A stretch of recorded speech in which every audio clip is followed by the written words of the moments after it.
Hi, my name is Vishnu Dass, and today I'd like to talk to you about the treatment and management of type 2 diabetes in Ayurveda. Type 2 diabetes mellitus can be referred to as a kapha type of diabetes.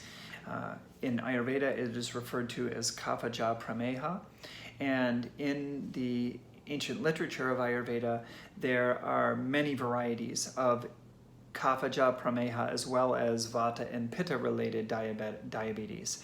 But here, type 2 adult onset diabetes is more of a kaphagenic condition. And the management of kapha dosha in the body is essential for its management and treatment.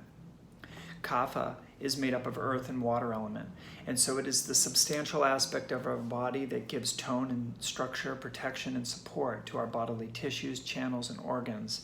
And when this kapha is out of balance, it drives conditions of excess in the body. And so this excess in diabetes is specifically in the adipose tissue, the fat tissue, which is referred to as meta dhatu. And when meta dhatu is excessive, then any tastes and any foods really that drive kapha dosha out of balance will increase the quality of this sweet taste in the body, which is seen as increased blood glucose levels. This can be driven especially by carbohydrates. Now, whole grains aren't the cause of this condition, okay? It's excessive amounts of carbohydrates in the diet, and that may be some whole grains and some refined. Of course, the more refined something is, the harder it is on our system. But this is a condition of excess, eating too much of a particular taste in the form of carbohydrates. Refined sugar, refined grains, flour-based products, baked goods, candy, cookie, chocolate, muffins, scones, all these things drive this kapha dosha out of balance and feed the condition.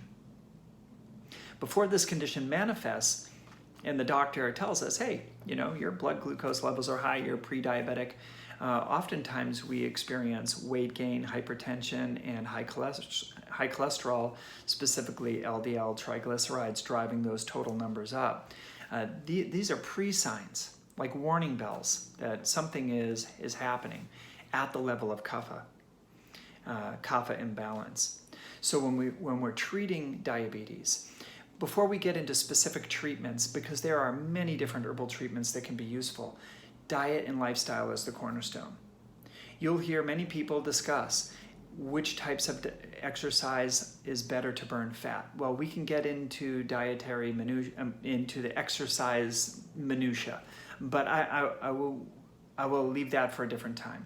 I'm just talking about getting the body active and keeping it active on a daily basis, because our ancestors were required to exert a certain amount of energy to acquire the water that they drank, the food that they ate, walking from place to place, putting hard work in on a day-to-day basis. And that hard work kept us healthy. We say body in motion stays in motion, or use it or lose it, so we want to stay active and keep our bodies moving, because one of the qualities of kapha is static, stable quality, which is important when we're trying to stabilize ourselves, or for homeostasis of our immune system, or staying calm and relaxed in meditation. But it's very important for us to understand that if we just live a sedentary life, then kapha starts to accumulate like moss. Moss doesn't grow on a rolling stone, right? So we want to stay moving more often than not. So if we're sitting 50% or more of the day, that can start to lead more towards imbalance.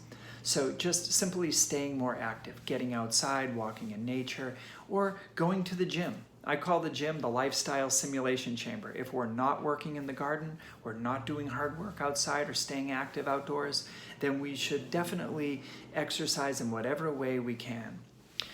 Then we get into herbal medicine. Herbal medicine helps to create more momentum behind that diet and lifestyle. So Ahar Vihar Chikitsa is diet lifestyle therapy.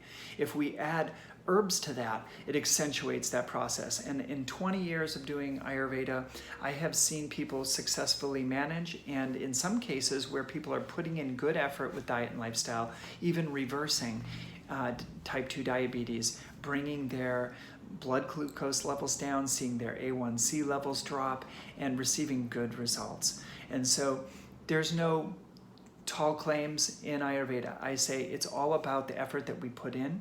And of course, everybody's experiencing different levels of imbalance of kapha. And sometimes it's not as important to think about cure, it's more important to manage, because that's what we have to do anyways, is get into dosha management. So I hope this has been useful. If you're interested in more, you can check out my blog on my website, bluelotusayurveda.com, for more information around diabetes. And if you're interested in scheduling an appointment, you can do so as well. So thanks, and have a good day.